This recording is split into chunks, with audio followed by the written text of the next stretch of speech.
आपल्याला एखादी गोष्ट मनापासून करायची असते किंवा एखादी गोष्ट मनापासून खायची असते, तर ती ऐन वेळेला नाही भेटत. तर असंच काहीतरी आमच्यासोबत झालं. चला सांगते. हॅलो, मी तृप्ती. तर सकाळी लवकर उठून अंघोळ वगैरे केली आणि देवपूजा केली. त्यांना उपवास होता त्यामुळे चहा वगैरे ठेवला आणि ते मला म्हटले की आपल्याला बाहेर जायचं आहे.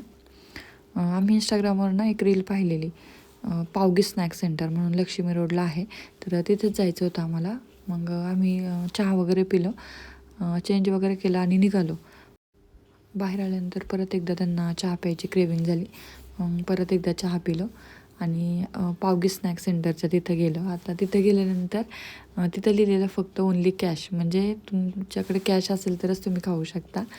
आणि आमच्याकडे कॅश नव्हते. ATM कार्ड पण आजच आम्ही घरी विसरून राहिलेलो. आमच्याकडे दररोज सोबत असतं ते आणि आम्ही आज विसरलेलो.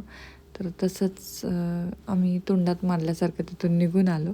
बट असं म्हणतात ना, एखादा प्लॅन कॅन्सल झाल्यानंतर त्याच्यानंतर एखादी चांगली गोष्ट घडते, तसंच झालं. आम्ही ठरवलं की आपण शंकर महाराजांच्या मठात जाऊया आणि आम्ही तिथे गेलो. तिथे गेल्यानंतर तो प्रसाद खाल्ला, दर्शन घेतलं आणि तेव्हा असं वाटलं की बरं झालं आपल्याकडे कॅश नव्हते आणि आपला तो प्लॅन कॅन्सल झाला. तर असा होता माझा वर्क संडे. तुमचा कसा होता नक्की सांगा कमेंटमध्ये. भेटूया पुढच्या व्लॉगमध्ये. थँक्यू.